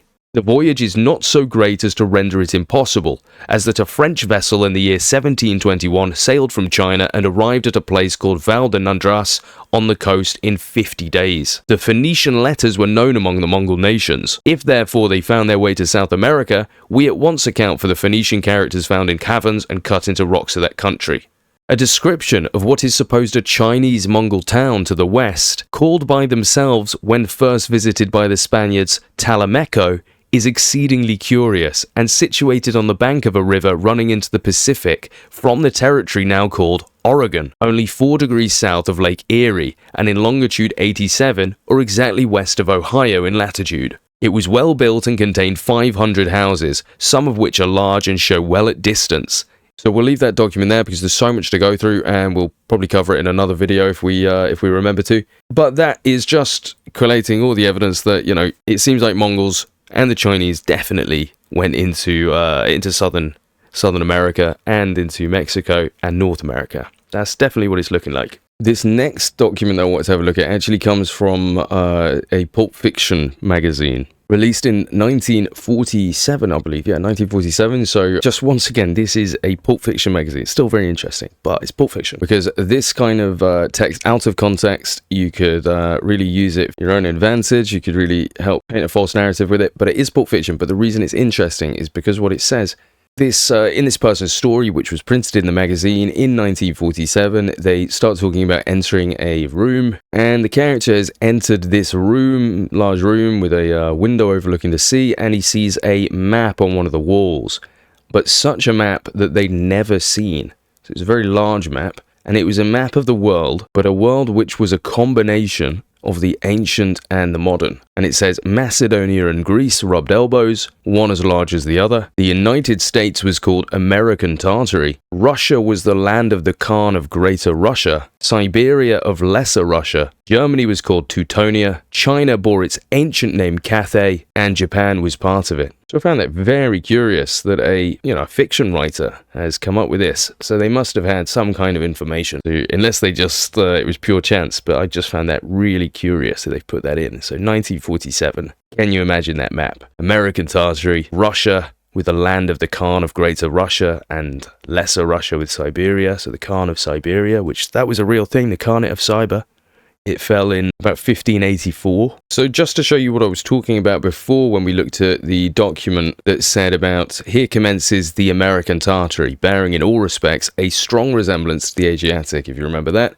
Well, To show you what I meant, we come to this document, which was released at a similar time. This one is 1807, and this one in fact says it's essentially the same thing. From the Wabash to the Mississippi, a space of 80 miles, there are nothing but savannas, and in reality here commences an American Tartary. An American Tartary. So you can see how if it's an instead of the American Tartary, then that can really change the context of what you're trying to say. So that's important that we remember that, because that simple word change can mean a big difference in what they're trying to suggest. Back to Uzziah Priest's book, and we can see this interesting thing here. It says, from all we can make out by observing the growth of timber with that which is decayed, as found on the deserted works of the West, we are inclined to believe that about the same period of time when Europe was overrun by the northern hordes, that the region now called the United States, where the ancient inhabitants had fixed their abode, was also overrun by northern hordes from towards Bering Strait, who had in ages before got across from Asia, the Tartars or Scythians, and had multiplied, and as they multiplied, progressed farther and farther southerly, till they discovered an inhabited country, populous and rich, upon whom they fell with all the fury of Attila and the Huns. So we can only assume that that's suggesting when the northern hordes, as in the golden hordes, were falling upon Europe around the 12 to 1300s, that the hordes that were placed in the Alaskan regions and had crossed into the northern parts of Canada and moved south, they actually started moving south now, and they fell upon the inhabitants of America. That's actually seems to be suggesting this is a recent thing. This is why it's debatable. Europe has been overrun a couple times by hordes, so you could suggest that it's actually talking about the hordes of Attila the Hun, as it mentioned here, in which case that would put it at about 400-500 AD. However, it could be talking about the Mongol hordes, which did overrun parts of Europe, although it didn't overrun all of Europe, so possibly that's it. As the Tartars have overrun China, so the Aztecs subdued Mexico. As the Huns and Alans desolated Italy, so the Chippewas and the Iroquois prostrated the populous settlements on both banks of the Ohio. The surviving race in these terrible conflicts between the different nations of the ancient native residents of North America is evidently that of the Tartars. This article, coming from the New York Weekly Museum from 1817, we can see up here, it says, domestic manufactures, the pieces of goods prepared by the American Tartars and presented to Dr. Mitchell by Captain Richard Whitley, late of the US Army, are full of instruction. So American Tartars, quite interesting. It goes on to talk about Tartars and some other references to them. Like over here, it brings up what we talked about before with Dr. Mitchell and his points about the Tartars. So that just shows in 1817, it's in this newspaper, talks about the more cultivated Malays who peopled from southern parts of North America, formed the famous records discovered in New Spain. The ruder Tartars who migrated to the northern regions of the same continent are the authors of the fabrics, not less curious, but in a totally different style, now under consideration. It also talks about how the Indian wigwams, after the manner of the Tartars, are circular and not square. We can see from this book here the journey through Russia and Siberia from 1787 to 1788, but it was republished in 1966. It calls them American Tartars. They have been a long time Tartars, and it will be a long time before they are any other kind of people. The yurt, or hut as we generally call it, or as the American Tartars call it, the wigwam, is in this country a substitute for a tent. So a yurt, of course, was the tent specifically used by the Mongols. In fact, the city of Tenduk, we saw Tenduk on a map before, that's actually named after the Tenduk that's found in the center of a yurt, the skylight essentially in the middle where you can pray through, because you'd pray to your god Tengri there, and that's called a Tenduk. I have a video about that if you want to learn more. The Asiatic, like the American Tartars, never change their dress. They are all the same on all occasions, in the field, in the house, on a visit, at the most dirty work, on a holy day. It is all the same, and they have never but one dress. It is very remarkable that both the Asiatic and American Tartars have the same caste or superstitious notions of women during their menstrual illness that Laban had in omitting to search for his silver gods when hid under Rachel, who feigned the minstrels. Very curious indeed. If we come to this book here, and once again, if you guys want to see any of the books, the reason I show you is so you can pause the video and then type this in and you'll go and find it. We can see at the bottom here, it says, if the tradition that men clothed in silk were seen at Quivira be well-founded, Hindus or Chinese or Japanese have mixed with the American Tartars. The Mexican and Peruvian kings, their almanacs and palanquins have come from Asia, as certainly as the Japanese in a later age have peopled the Kuril Islands, and the Mongols of a very remote age, Kamchatka.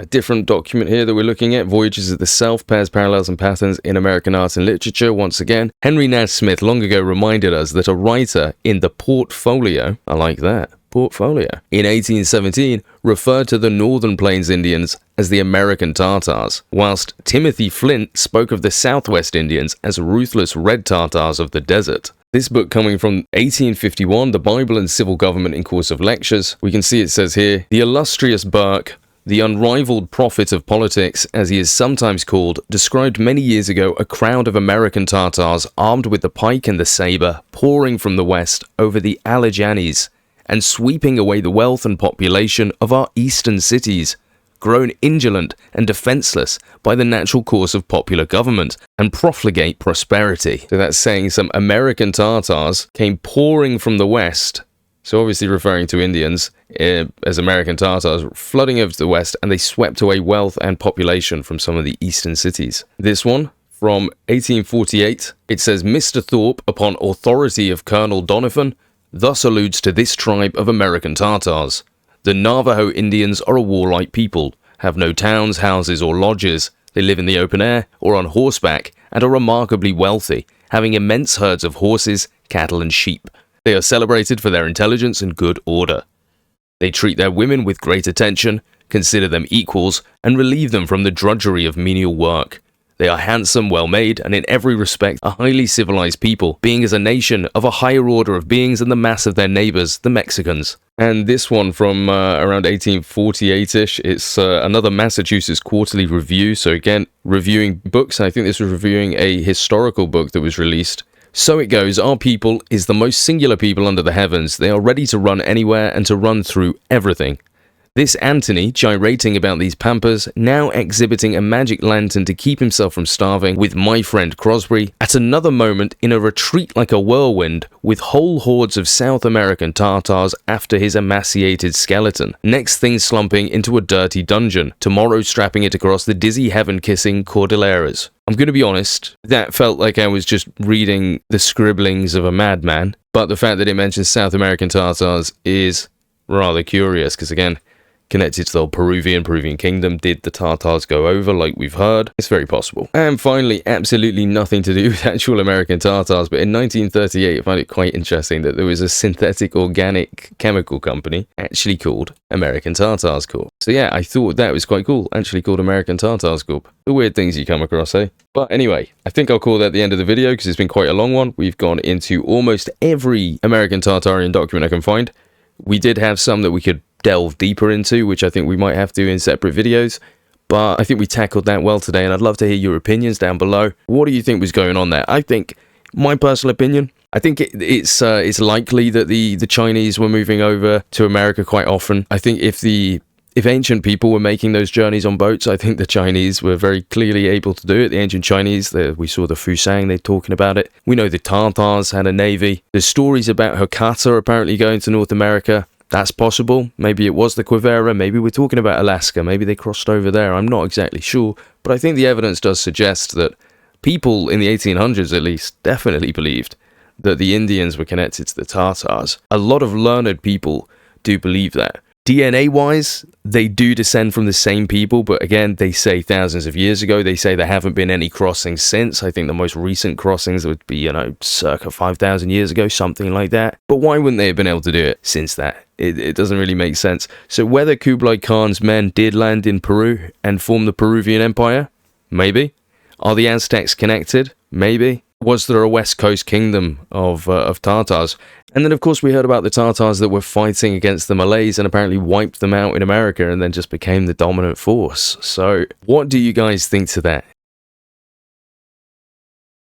We're going to be having a look at something somebody sent me, which is apparently iced over canals and possibly ruins buried under the ice in Greenland. So we're going to be having a look at that, as well as some old maps of Greenland. So once again, this is none of my research. This has been sent to me by somebody else. So we're just going to be having a look over it, and you can make up your own minds and tell me what you think in the comments down below. So first things first, we're going to have a look at what Greenland looks like on these different satellite images. So we've got this from Bing. This is the Bing satellite imagery. We can see Greenland here.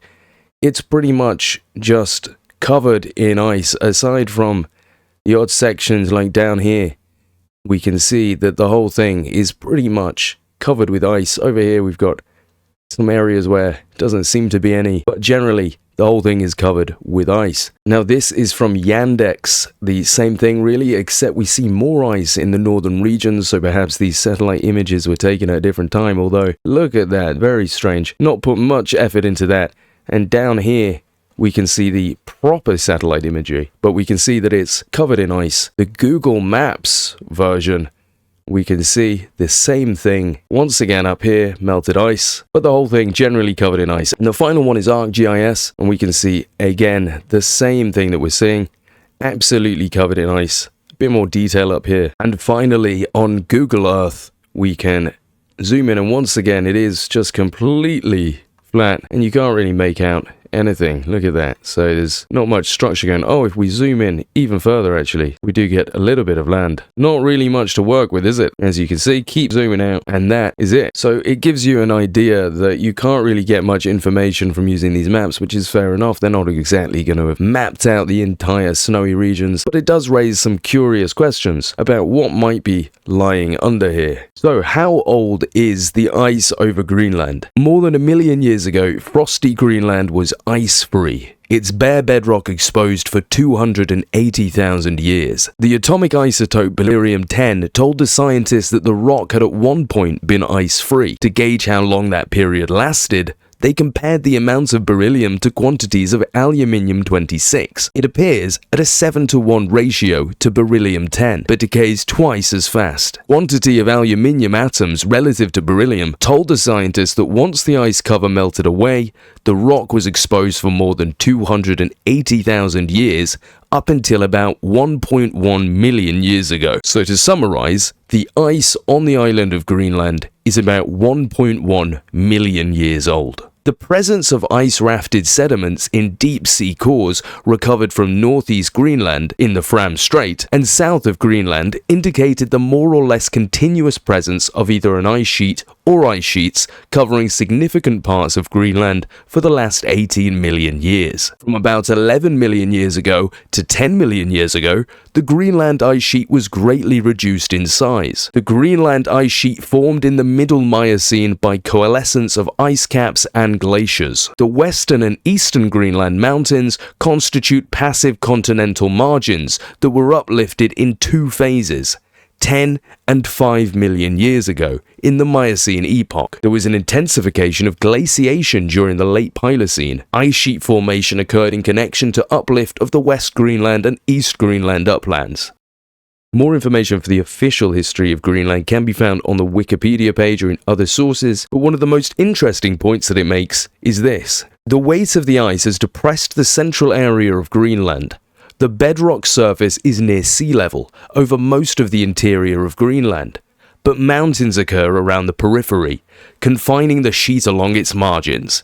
If the ice suddenly disappeared, Greenland would most probably appear as an archipelago, at least until isostasy lifted the land surface above sea level once again. So interestingly, they're claiming that we would have an archipelago, which is a series of islands, if the ice was to actually melt away from Greenland, because of the weight of the ice which has depressed the central area, causing it to sink, and if it was to suddenly melt, then supposedly we'd be left with a series of islands. Interestingly, if we turn to this book, The Anatomy of Melancholy, by Robert Burton from 1638, we can see written on page 67, this section down here, when the man is talking about different types of fowl, peacocks and pigeons, ducks and geese, swans, cranes, coots, water hens, all of these types of fowl that were coming, it says, that come hither in the winter, out of Scandia, Muscovy, Greenland,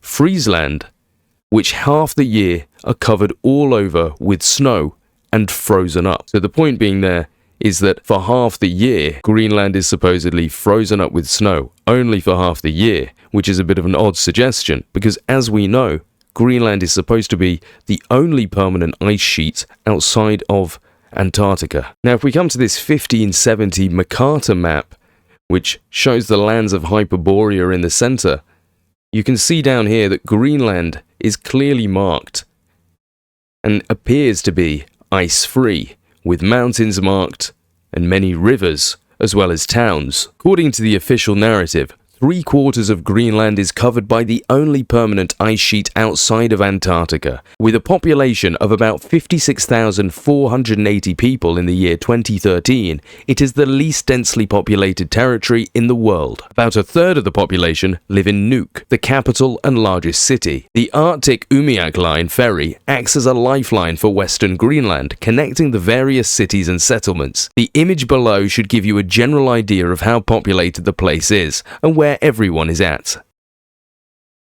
Greenland has been inhabited at intervals over at least the last 4,500 years by Arctic peoples whose forebears migrated there from what is now Canada. Norsemen settled the uninhabited southern parts of Greenland beginning in the 10th century, having previously settled Iceland to escape persecution from the King of Norway and his central government. These Norsemen would later set sail from Greenland and Iceland, with Leif Erikson becoming the first known European to reach North America, nearly 500 years before Columbus reached the Caribbean islands. In the 13th century, Inuit peoples arrived. Though under continuous influence of Norway and Norwegians, Greenland was not formally under the Norwegian crown until 1262. The Norse colonies disappeared in the late 15th century when Norway was hit by the Black Death and entered a severe decline. Soon after their demise, beginning in 1499, the Portuguese briefly explored and claimed the island, naming it Terra de Lavrador, later applied to Labrador in Canada. In the early 18th century, Danish explorers reached Greenland once again. To strengthen trading and power, Denmark and Norway affirmed sovereignty over the island. Because of Norway's weak status, it lost sovereignty over Greenland in 1814 when the Union was dissolved. Greenland became Danish in 1814 and was fully integrated into the Danish state in 1953 under the Constitution of Denmark. If we come to this 1747 map of Old Greenland provided to us by David Rumsey, we can see clearly Greenland depicted here with some kind of strange passage through the middle, and when we zoom in on it, it is said here these straits were formerly passable, but now they are shut up with ice. So we have a strange passage going straight through the middle of Greenland which supposedly was passable. At some point in history, they were told, you used to be able to go through here, but now it's shut up with ice. We can see here comparing that map to a satellite image of Greenland gives us a general position of where this canal or passageway might have been situated. A zoomed-in image provided to us by the Stolen History Forum shows what they believe to be this passage going through the center here between these mountains. This here is a 1592 map by Vincenzo Coronelli displaying the southern tip of Greenland with no ice.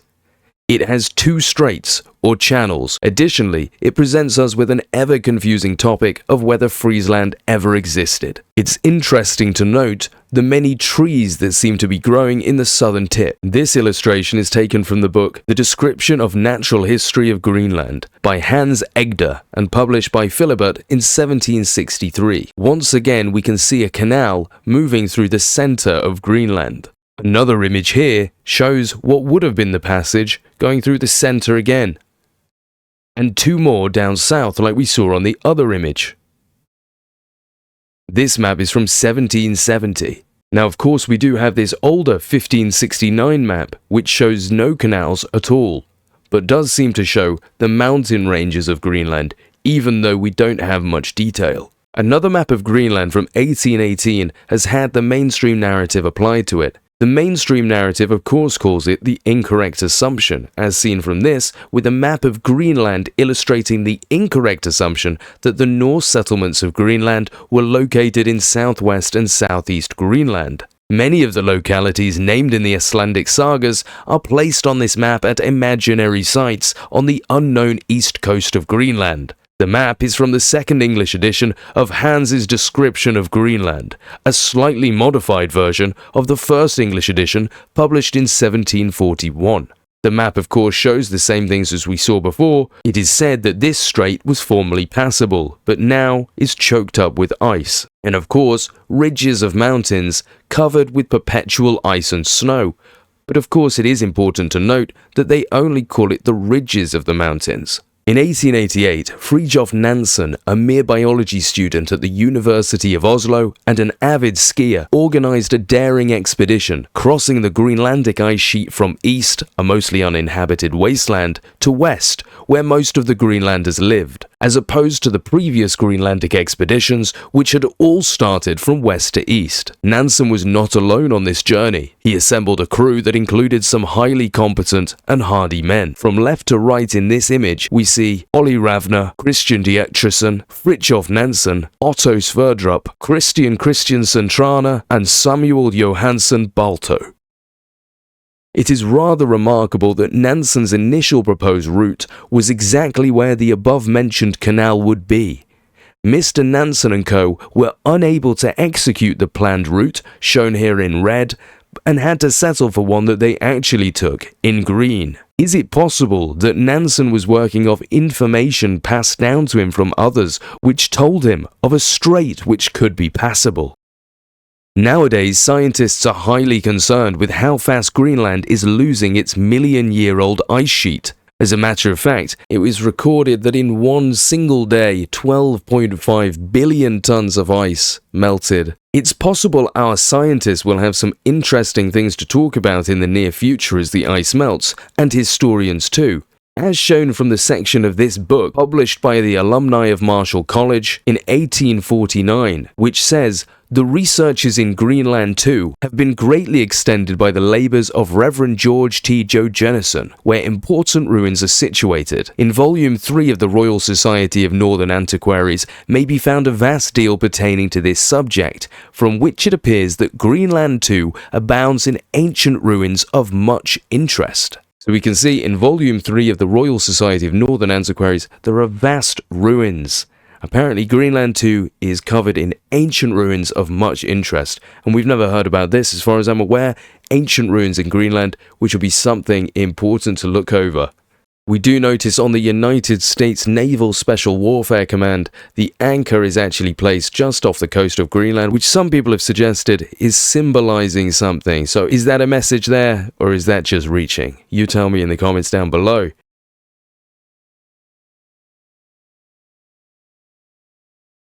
And going back to the point earlier about Greenland's ice melting, so the suggestions from the authors of this information, what they tell us is going on is apparently something happened to Greenland maybe 500, 600, 700 years ago at some point in the past, but in recorded history, something happened to Greenland to actually make it colder. And they're suggesting that before that, people were living there, and yes, it was cold, but it wasn't permanently frozen over as they're suggesting now.